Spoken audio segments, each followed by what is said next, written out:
Well, good evening and welcome to the Kansas City Public Library. I'm Henry Fortunato, Director of Public Affairs. So I want to thank you for joining us on what is essentially the pilot for a contemplated new speaker series. You didn't realize you were going to be part of a test, did you? And I didn't even tell you there'd be Chinese food.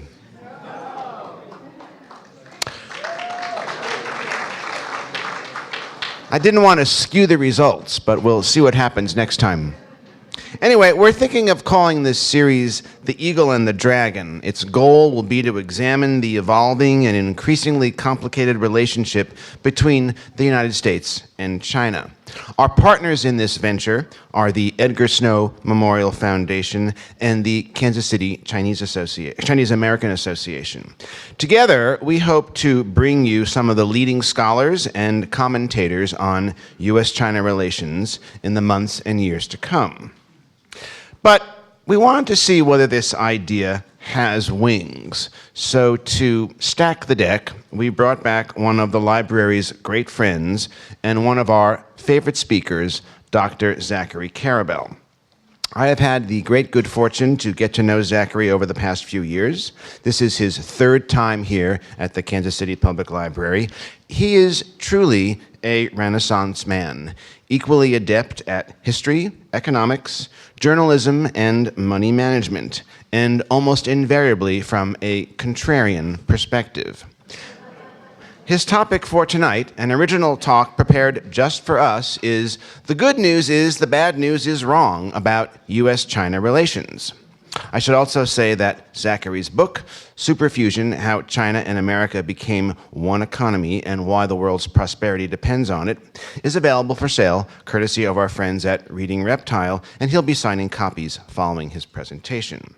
But before that, and to tell you more about Zachary Karabell, it's my pleasure to introduce Kansas City's own old China hen, as it were, Dr. Robert Gamer, Professor of Political Science at UMKC and President of the Edgar Snow Memorial Foundation. Bob himself is one of those leading scholars I referenced a moment ago. His landmark study, Understanding Contemporary China, has gone into 4 editions, most recently in 2012. That book also, by the way, is available for sale after the presentation. Bob has visited China a total of 7 times. He's served as a leading member of numerous scholarly delegations that have gone to both the People's Republic and Taiwan. He's written 6 books, over 24 scholarly articles, and has traversed just about every part of China, including an extended stay in Tibet. Ladies and gentlemen, please welcome Bob Gamer.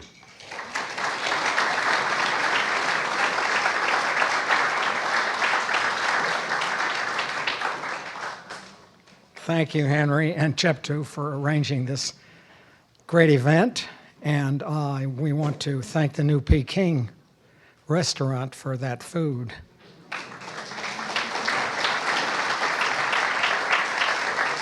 And thank you, all of you, for coming. Now, when I was a kid, my mother told me that if you dug a hole deep enough in the ground, you'd get to China. Any mothers come up with that story? China was half a world away. And Edgar Snow took off for China in 1929 as a deckhand on a freighter run by his friend Kermit Roosevelt. And it broke down in Hawaii, and they had to stow away on another ship.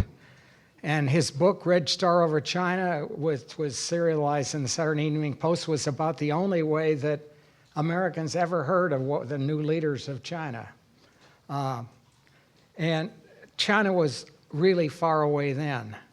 And I taught in Singapore in the 60s, and it cost over $1 a minute to call home. And I was making $5,000 a year. So China was closed by the Cultural Revolution. It was closed. It's far different today. In cyberspace, China is only a nanosecond and nanopennies away. The meeting at Rancho Mirage last weekend recognizes the extent to which China and the U.S. are linked in trade, culture, responsibilities, and cyber spying. Our speaker this evening Zachary Karabell put it well in the title of his book when he subtitled it, How China and America Became One Economy and Why the World's Prosperity Depends on It. Now, that's a whole lot of stuff all in one sentence, and if you've heard him on his prior talks, you know he's good at packaging a whole lot of stuff in a small space.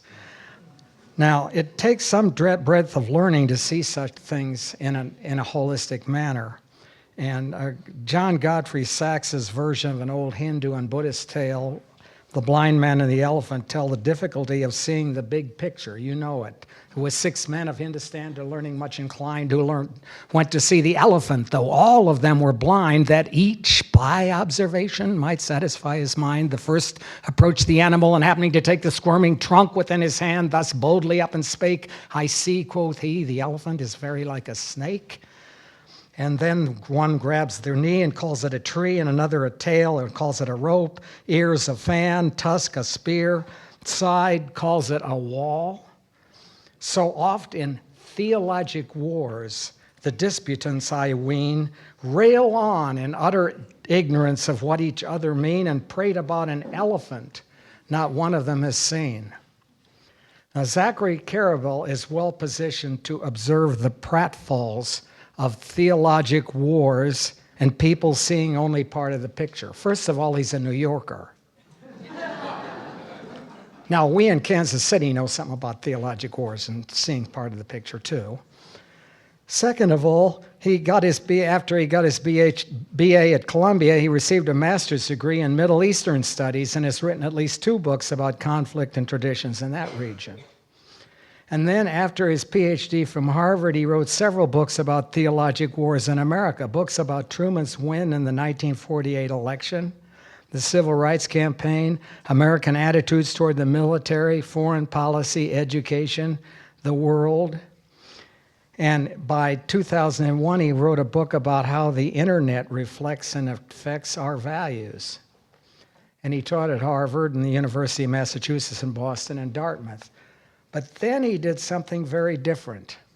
He became president of Fred Alger and Company and managed a USChina growth fund that won a Lipper Award for top performance and a 5-star designation from Morningstar. He's now president of River Twice Research, where he analyzes economic and political trends. He writes in the New York Times, the Wall Street Journal, Foreign Affairs. I asked him what he does in his spare time, and he says he actually has some.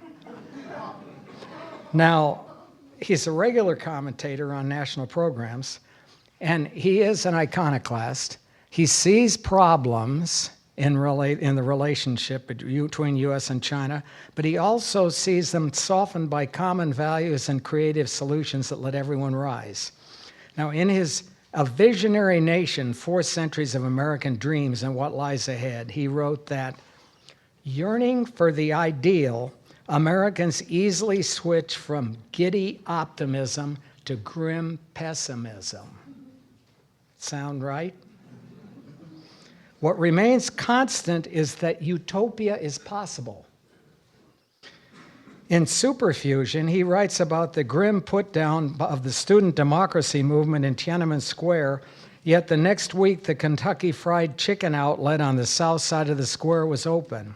And he says, having just crushed a Western-leaning democracy movement, the soldiers happily sat down in the shadow of the colonel and enjoyed the fruits of Western capitalism and democracy. It wasn't about food, it was about aspirations and dreams, a finger-licking promise of wealth and prosperity.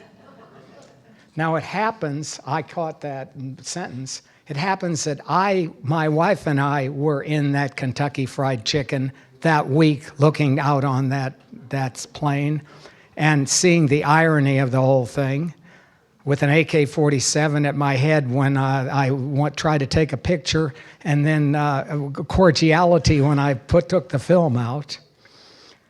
I'm with one of those, it says, I've watched that shared dream transform China and America together since, and I'm looking forward to hearing Dr. Karabell discuss this irony.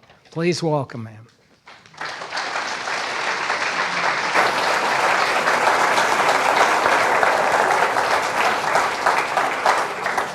I'm going to speak with a lavalier and move this. If I were Tony Robbins right now, I'd tell you all to stand up and start doing breathing exercises, but I'm not Tony Robbins, as you may notice from my distinct lack of height. And I want to say before I begin, first of all, it was a very Chinese beginning, but if it was to have been a real Chinese beginning, there should have been at least 4 people talking. The first person would have introduced the second person, who would have introduced Henry, who would have introduced the professor, who would have introduced me. I would have then spoken for 10 minutes and the evening would have been over. And finally, I have a real bone to pick with you. There is absolutely no way on God's good green earth that I can live up to an introduction like that. So the next time, I think, maybe just like my name and a couple of titles, because I now have, expectations have been raised so magnificently that all I could possibly do in the next 40 minutes is disappoint you. So I'm going to turn around, and those of you who want to go grab an egg roll, another dumpling, and a fried wonton, and make your way out into the glorious Kansas City evening should take the opportunity to do so. Okay, so now that I've got all of you, I will attempt to at least live up to half of what I have been billed as. So a couple things, just to be clear at the beginning. I am not an expert on China, nor do I pretend to be. I do not know Chinese. I did not learn Chinese. I figured I learned one really, really difficult language, well, maybe 2, well, part of a third. But I didn't learn Chinese. I was in China a lot doing business, but it was always with interpreters and in business settings. And I'm not sure that knowing a culture as someone who's not a part of it makes you an expert anyway. I mean, as you well know, the more you get to know something, the more aware you are of how little you actually know about it. I do think that I have an awareness of what's going on in this China-US relationship, which is historically based. Edgar Snow in the 1930s, interesting that he went with Kermit Roosevelt, who later became, as you all know, a pretty serious CIA agent who helped in the overthrow of the Shah of Iran, of Mossadegh, who was trying to overthrow the Shah of Iran. That's a completely different topic and off topic, but it occurred to me. And that relationship in its current form is relatively new in the past 20 years, sort of a post-Tiananmen phenomenon, the relationship between China and the US, although there are certainly historical precedents, and most of those precedents, as I talk about in the book, which I wrote about 5 years ago, hard to believe. Hard for me to believe. I'm sure it's perfectly easy for all of you to believe.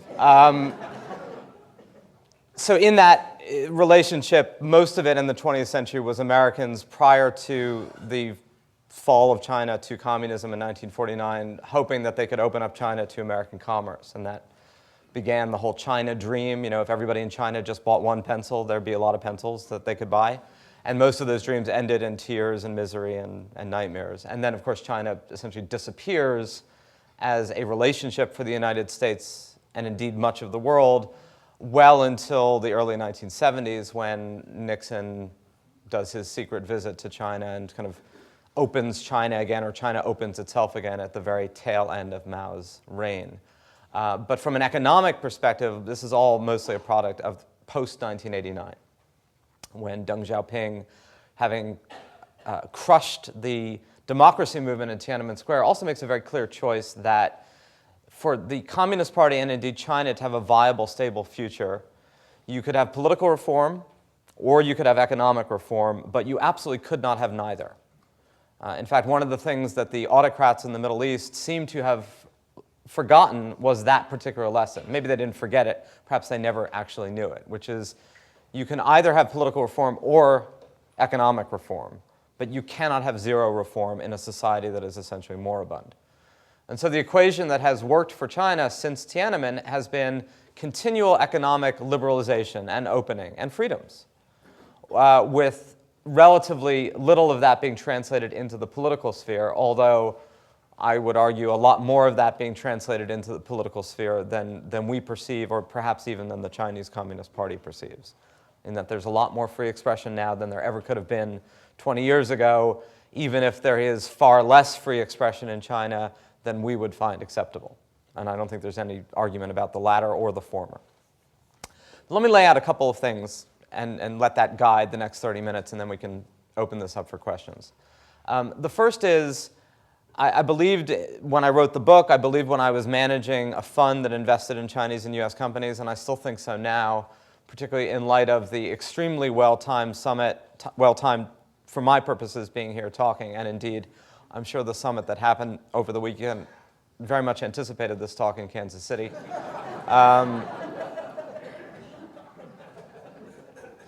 That when Presidents Xi and Obama met in shirt sleeves in Sunnyvale, there were all sorts of issues and conflict talked about, and much of the commentary about that summit was about the issues facing the two countries. Net, when you look at two large societies of a certain amount of economic and indeed military weight globally, Concorde is not the dominant way in which powers tend to relate to one another. Conflict is.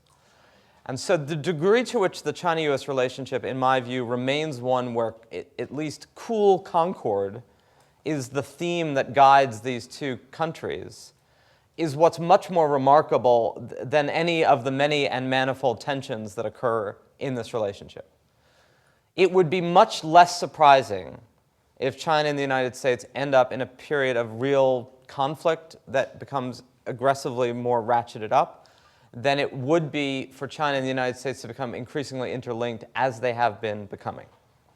So in my view, that's the thing we should be starting with, which is the degree to which this relationship has been consensual and peaceful and harmonious relative to what's actually going on here, which is China is a rapidly emerging part of the global economic system in a way that is inherently disruptive. Anything new disrupts everything old, and anything that happens that's unexpected changes people's perceptions in ways they don't like.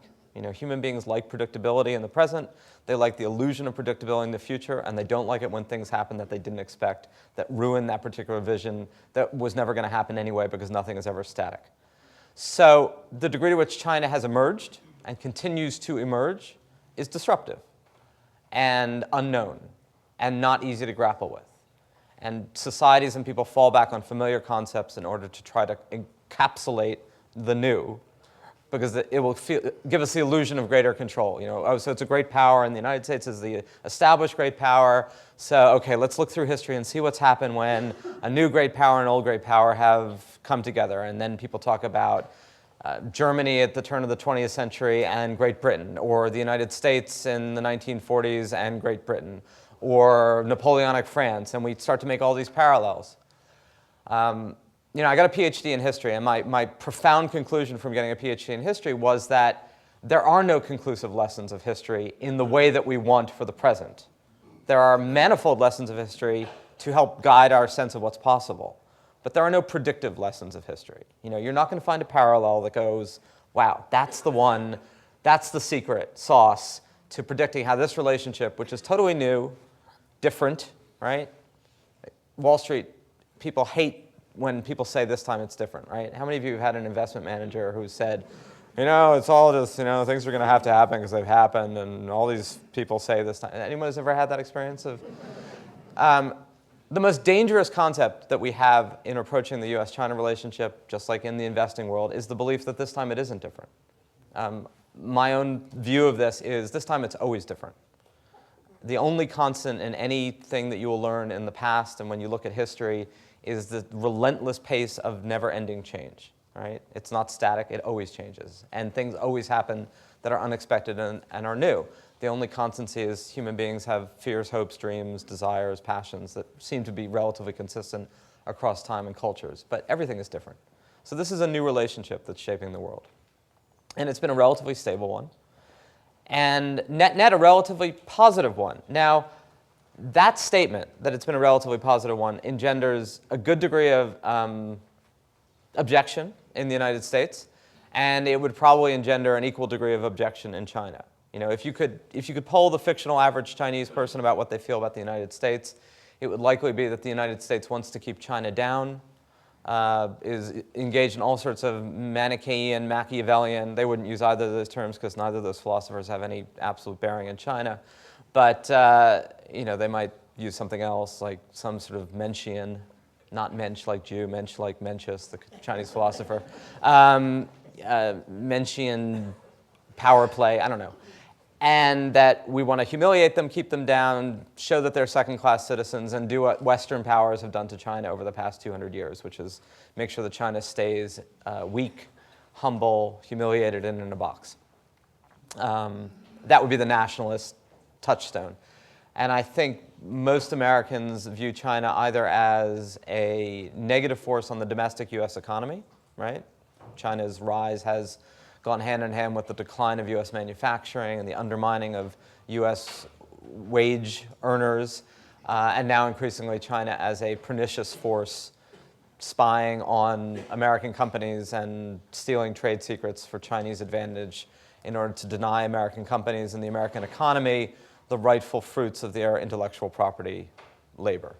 I think that probably gets a lot of that. And every presidential election for the past 20 years, really, and certainly for the past 12, the challenger in the election has always taken a very hard line against China, largely to tap into this. Kerry was railing in 2004 against Benedict Arnold's CEOs. Obama in 2008 was railing against the coddling of Chinese human rights violators and currency manipulators that the Bush administration was doing.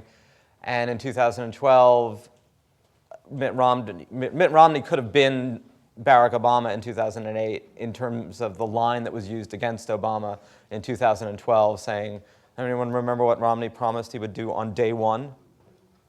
Anyone?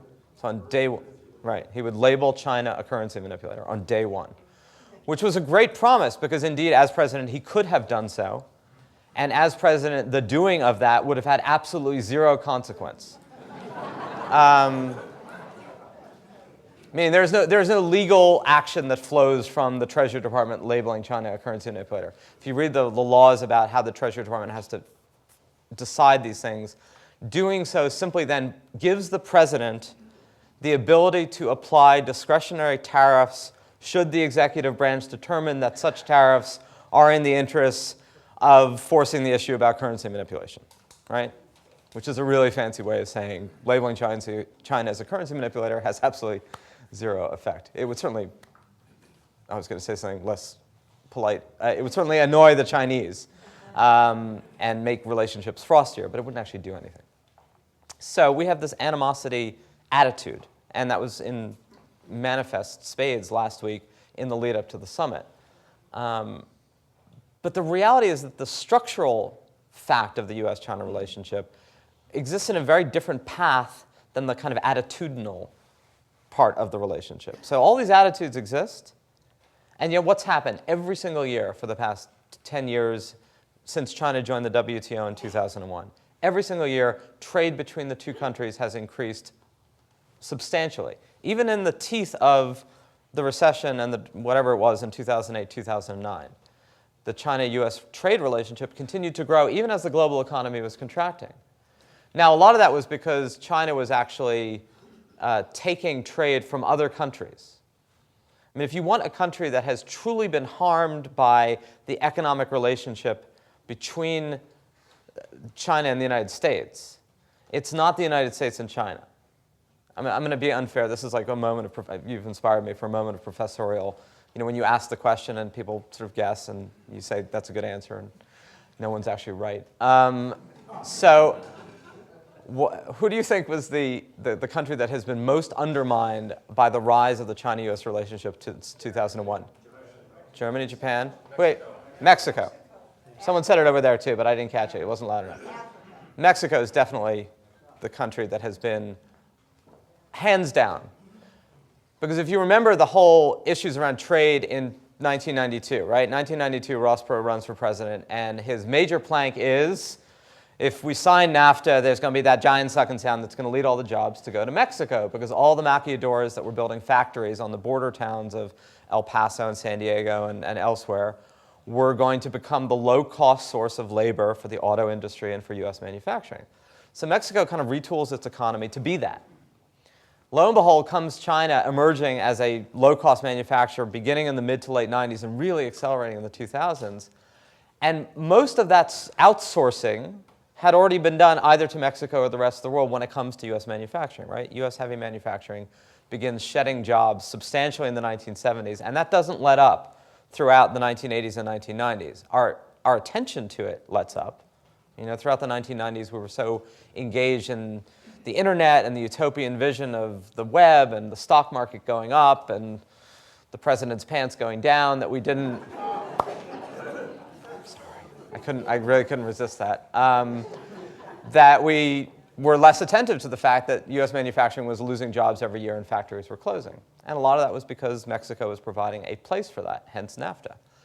But when China's emergence comes along, a lot of those factories get shuttered, they're under capacity. And if you want to do a chart of Mexico's industrial capacity from the early 1990s and the rise of drug and gang violence in the north of Mexico, you would find that those charts work in perfect, inverse sync, meaning the very areas that were going to be the manufacturing hubs are the very areas that were most rent by violence that we paid attention to as the drug war.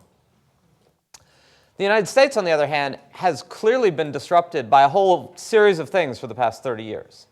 And the decline of the manufacturing base, whereby manufacturing employment goes from 20+%, 23, 24% of the U.S. workforce in 1970 to less than 10% now, has been going on steadily since then, both because of the wage pressures, meaning high-cost wages, desire for low-cost goods do not add up in any system, right? You cannot easily have both. And the Germany example is one that Americans always point to. Why can't we be more like Germany, where there hasn't been that happening? Part of the problem for the United States is to be more like Germany, you have to both guarantee higher wages, which means you're guaranteeing lower profits. So profit margins of German companies are significantly lower. And you also have to cap executive salaries and compensation so that you have enough money to pay people more. And so the average pay of German executives is substantially less than the average pay of American executives. Now, if that's a trade-off we were interested in, it's certainly a doable one. But make no mistake, it's not like they found this magic formula where they do a better job manufacturing. It's a social formula that works for that particular society, many of whose aspects, I would venture to say, would encounter significant opposition within the United States. So, just saying. So you have this rise of China going in sync with this transformation of the U.S. economy, some of which, again, is the shifting of labor patterns. A lot of which, as I think more and more of us are aware of, is also the rise of technology. Now, the degree to which technology simplifies our lives is clear. The degree to which it also complicates our lives and the way in which it disrupts our ways of doing things is also clear in retrospect, but in the present, it's somewhat bewildering, right? One, we're not, we have a lot of technophobia, but it would be very difficult on a campaign trail for Barack Obama in 2008 or Mitt Romney in 2012 to get up and go, the first thing I'm going to do as a president is label those robots job destroyer, or go to General Electric making robotic tools for machine tools for factories and say, what you're doing is un-American, making those robots come into our factories. But the fact is that the change in the way we produce things has had huge consequences on the nature of jobs in the United States. And it will have huge consequences on the nature of jobs in China, and already is. So that, even when this manufacturing efflorescence in the United States now happens, it happens with far less job creation, because you can open a factory with 500 people, a robotic floor, just-in-time manufacturing, complicated systems, and produce far more efficiently than 5,000 people could working on a 24-hour line in 1975. And that's just the nature of production. Our manufacturing output remains very high. Our manufacturing employment remains very low. And some of that is a product of it going elsewhere. A lot of that is a product of you just don't need as many people to make more stuff. And that's not going to change. In fact, it's probably going to get worse. And it will get worse regardless of what happens with China. So in the United States, at least, we conflate a lot of our own domestic questions about the sustainability of our system going forward with the rise of China as a coincidental and proximate cause when it's not, in my opinion. And clearly, this is highly debatable, and a lot of people will disagree. Take intellectual property, right? Intellectual property is one of the things we're now holding most dear as the source of American strength and innovation, which it is. China, for all of its economic emergence, doesn't make a lot of intellectual property yet. It's beginning to make more. It doesn't create a lot of brands either, and it doesn't innovate products. It tends to take other products and make them better. And then the accusation, quite rightful, is that it steals a lot of those secrets from American companies. Well, first of all, it doesn't always steal them. Sometimes it simply extorts them. Meaning, if you're an American company like Nike or General Electric and you want to open a plant in China, for the past 10 years or so, each new agreement to allow that plant to be open in China comes with, you will, in addition to your investment of $100 million in the province of Xi'an or wherever it's going to be, will also provide us with 30% of the intellectual property that goes into the product that you're making. And then when the contract comes up for renewal 4 years or 5 years later, that 30% goes to 45%, and then 5 years later it goes to 60%. So to some degree, the Chinese don't need to steal nearly as much as we accuse them of stealing because they've already extorted a whole lot of it legally, which doesn't generate any goodwill on part of American companies. But on the other hand, American companies continue to invest in China because when you've got a static US market, a completely moribund European market, and you still are expected by your shareholders' demands to grow at double digits a year, being able to tap into a growing consumer market like China with 1.3 billion people on a middle-class consumer economy is about the only place you can go successfully to tap into that. And then all the satellite countries that have benefited from China's growth, like Brazil, Indonesia, Australia, South America, and large parts of sub-Saharan Africa. India is completely outside of this spectrum right now because of domestic Indian politics that, on the one hand, keep India from being nearly as roiled by the global financial system, but also keep India from being nearly as investable by that global financial system. So India's kind of doing its own thing, and it's probably an interesting future story that we will have to deal with at some point in the future, and they will have to deal with, but not today. So that Chinese stealing of intellectual property, which is what we focus on, is less of an issue than it becomes a kind of a byword for all sorts of concerns about China's electronic surveillance and hacking and spying and a whole series of behaviors that mean that while China represents an amazing domestic market, it's not like the doors are open, the red carpet is being rolled out the way it was briefly in the 1990s. Now, it was really interesting leading up to the summit this weekend that just as the United States was poised to take a really hard line about electronic surveillance and Chinese stealing of secrets,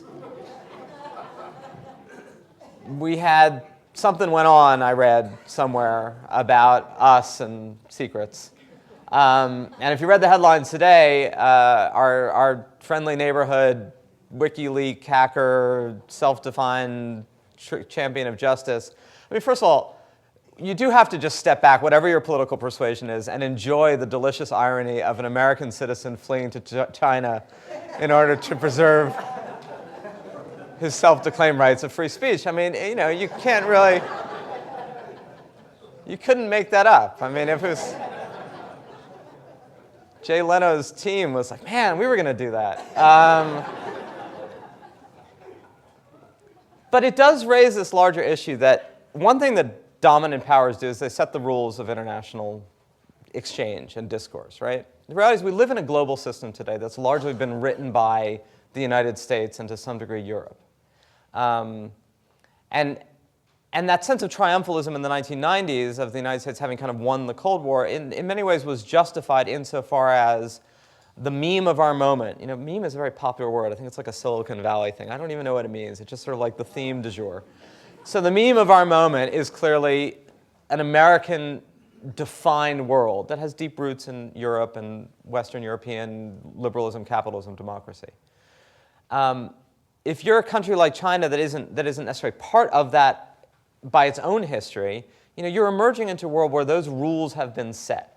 And I don't want to get too into this because obviously it's kind of a philosophical discussion, but everything that goes on globally, from contracts to how business relationships are conducted, to how political discourse is engaged in, to the very institutions of political negotiation globally, were all defined by Western powers in the 20th century. You know, they're not Confucian, they're not Chinese, they're not Indonesian, they're American. And you know, he who writes the rules has a good degree of power, as anybody who's been in a local zoning commission knows, right? Or a community board. I mean, rule setting creates a certain degree of power. I think you would agree with me on that. Doesn't always feel that way when you're sitting there, but it's still true. So, if you're the Chinese and you're listening to the things that we take as granted, oh, you're infringing our intellectual property, you're stealing our secrets, you're enhancing your cyber warfare capacities, you're building a fleet to extend your power 200 to 500 miles off the coast of China.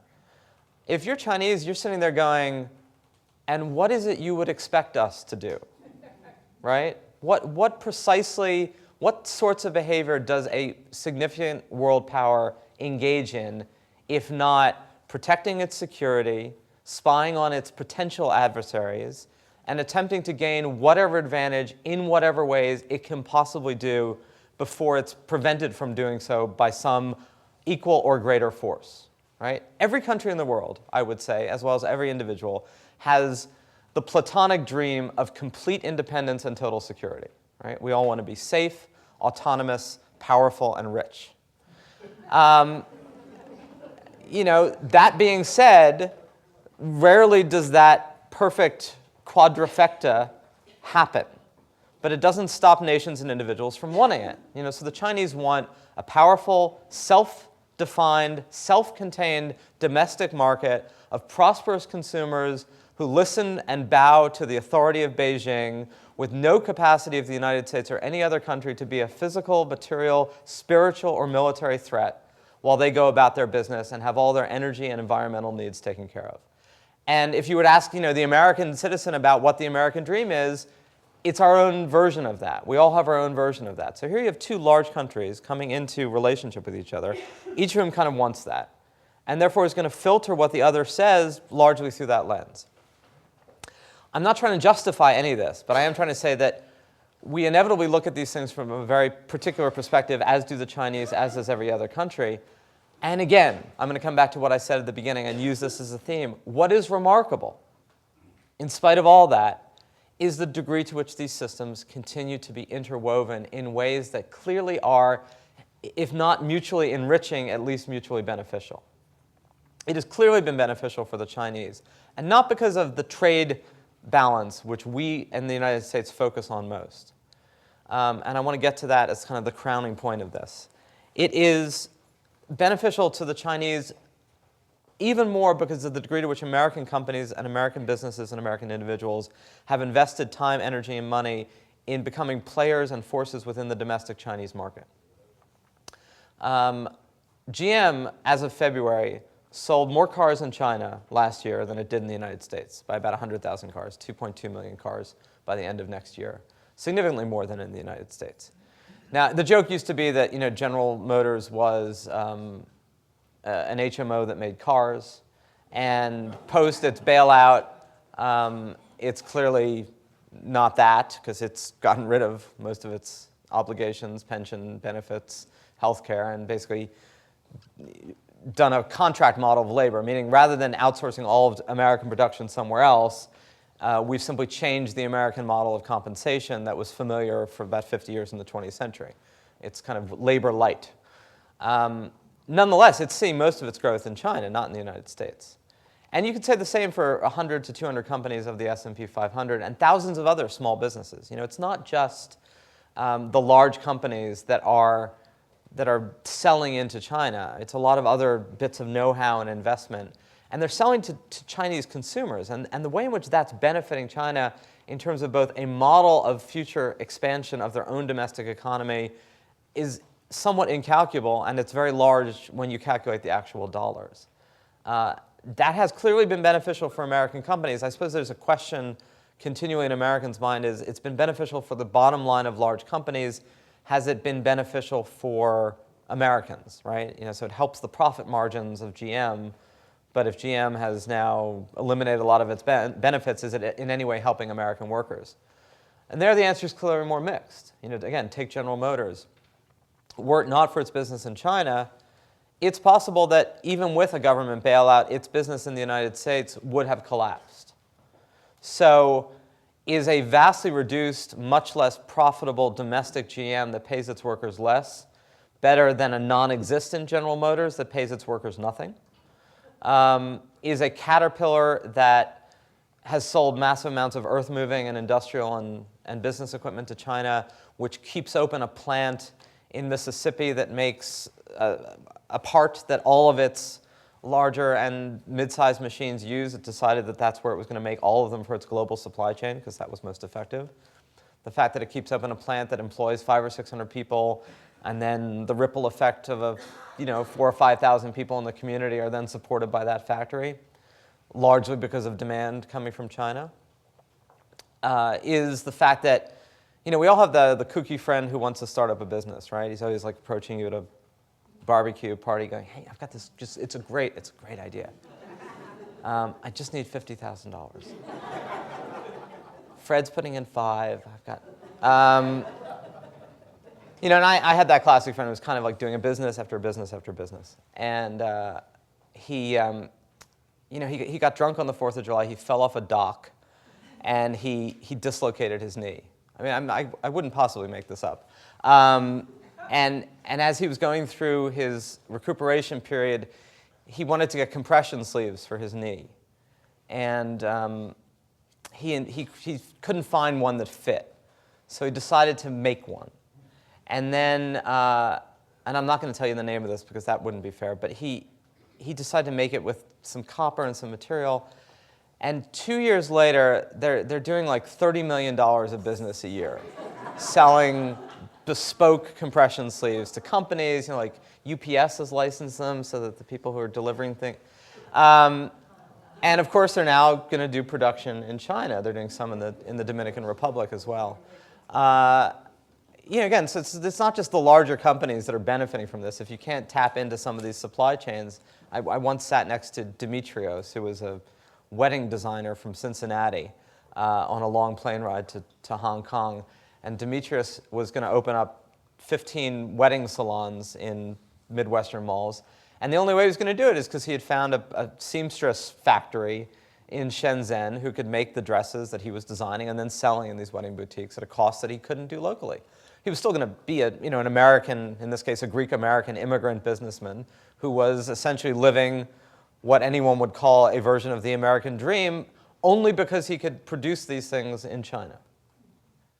So those benefits are not well understood and are not well traced in a public debate that looks for these areas of conflict, right? And not the areas in which these things are becoming interlinked. It's funny, I was walking with Henry down here today, and I looked up and I saw the AMC building, and I hadn't realized that AMC is part of Kansas City because I live in New York City, and we don't really pay attention to what's going on in the rest of the country. And it occurred to me, of course, that as many of you may know, AMC a year ago about this time was bought by Wanda, a Chinese conglomerate, for $2.7 billion. Now that one didn't get stopped by the CFIUS committee. Anyone know what the CFIUS committee is? It's the Congressional Committee to investigate sales of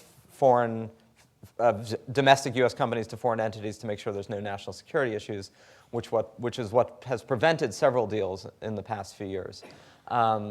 And right now, the largest deal that is in front of CFIUS, and in fact, the largest deal between China and the United States ever, is the purchase that has been proposed of Smithfield Foods for about $4.6 billion to Shuyan Foods, which I suppose will give a whole new meaning to the word pork barrel politics. Thank you. I'll be here till Friday.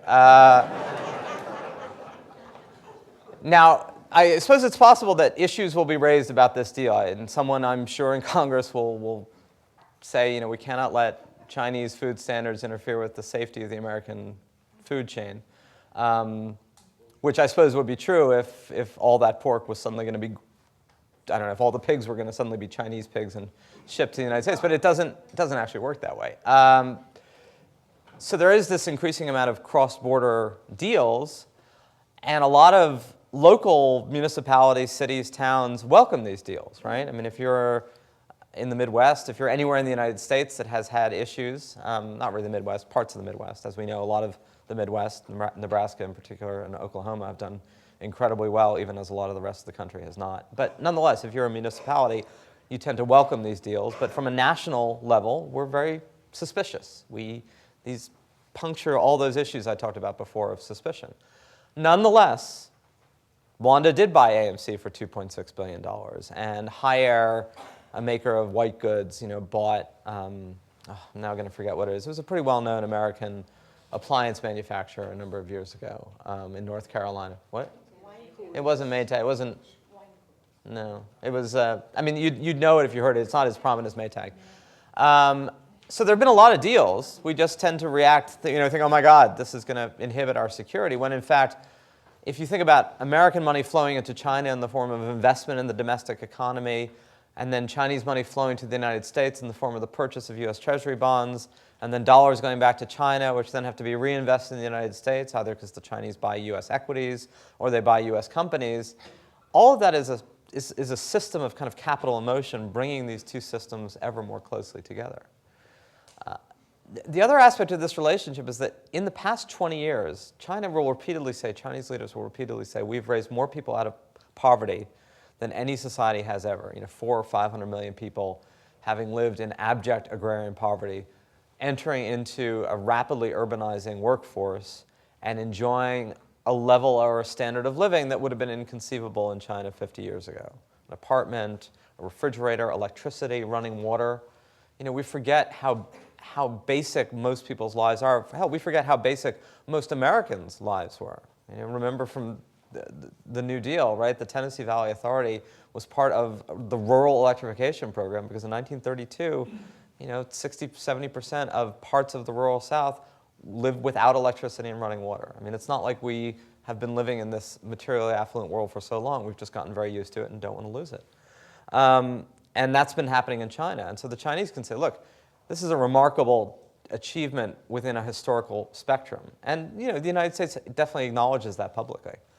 But it is something we really need to remember. While we are mired in our own level of hand-wringing about the viability of this particular system in the United States to provide affluence commensurate with our hopes and dreams going forward, and while our ability to distribute that in a way that feels equitable and just or sustainable is much in question, the rest of the world has emerged with a level of confidence and prosperity in the past 10 years that is tectonic and without precedent in human history at the pace at which it's happened.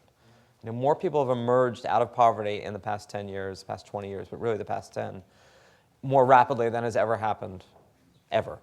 And likely will ever happen ever because the population is actually going to stop growing in about 20 years, which will also be an interesting change for China as well. China's population ballooned, and then it's plateauing, and then it's going to shrink.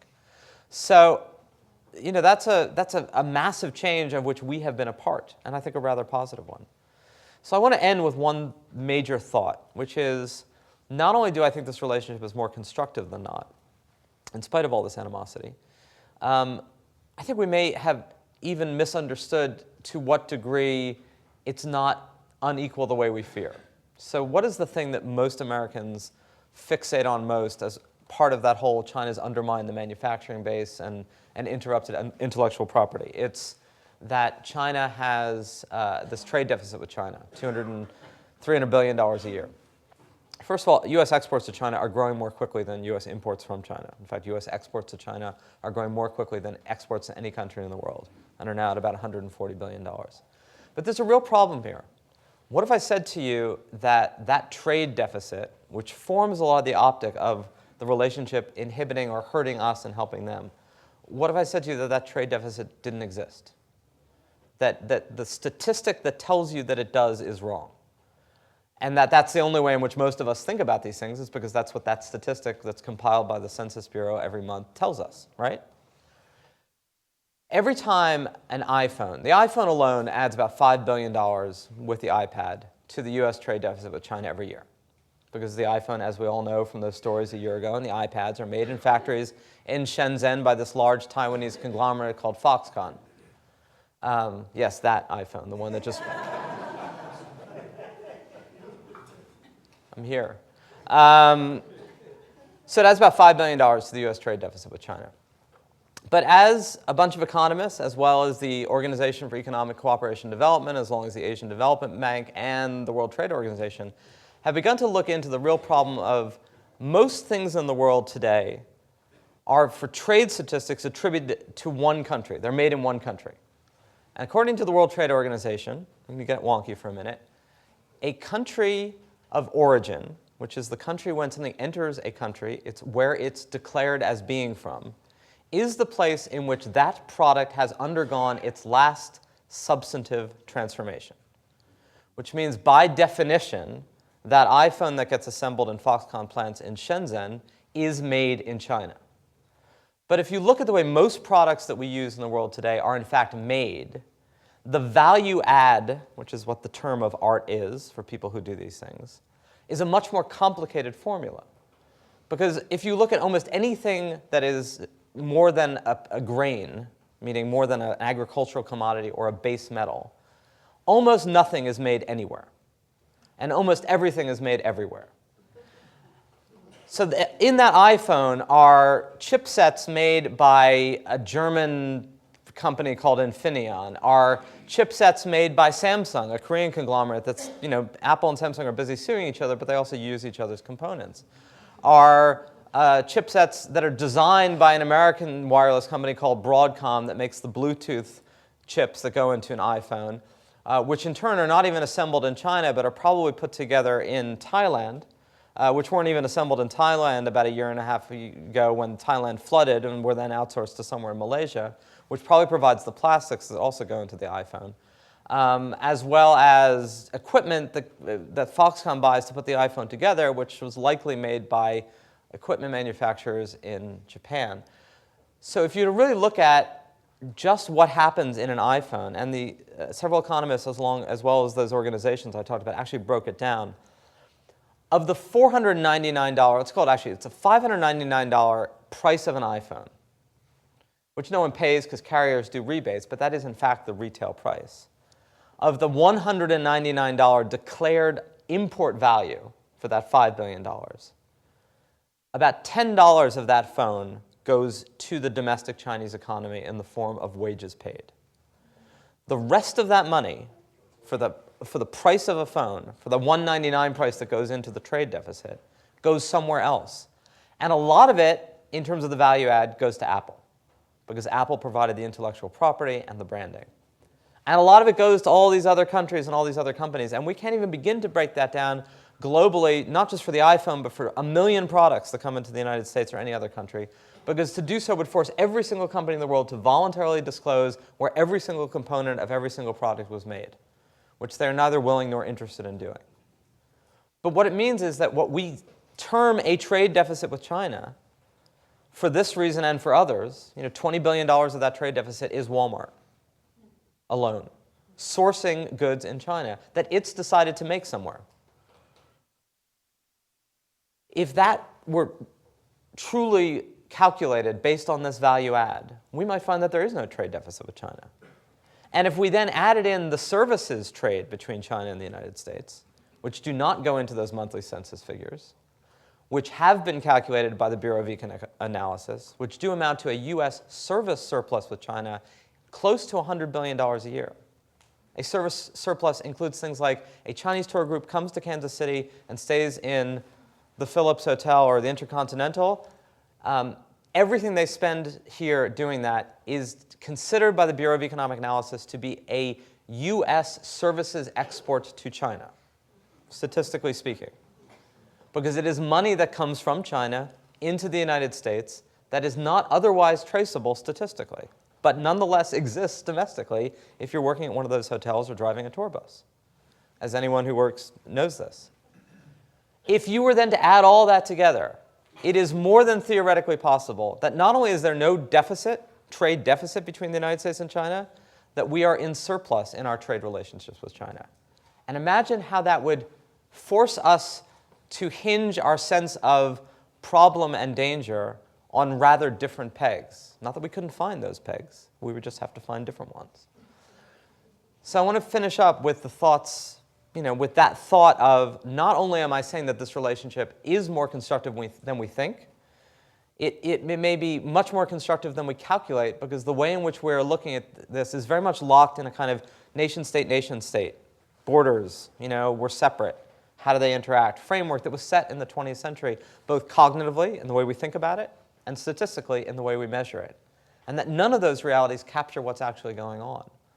And they don't capture what has been going on in spite of ratcheting tension. So I would say, look, this is one of the few areas of the world where the governments have managed the relationship well, not perfectly, where the animosity of publics and the discord and dis-ease of peoples has not interfered with us acting in our own best interests, in spite of our own worst angels of our nature. And that in spite of all of this, the relationship continues to deepen because it is mutually beneficial. And at the point at which it ceases to be mutually beneficial is when we will have significant problems. And I think the only point at which that happens is when either us or them or other parts of the world cease to have the positive dynamics that have at least kept things moving. And so as we think about the future of that relationship, the thing we should be focusing on most of all, and indeed I'm sure most people do focus on most of all, is what are we going to be in the future? Not what are they going to be, not what are they going to do, which we have very little control over and shouldn't try to have, but how are we going to manage both our own domestic economy and our own society? Because that's going to dictate the nature of this relationship.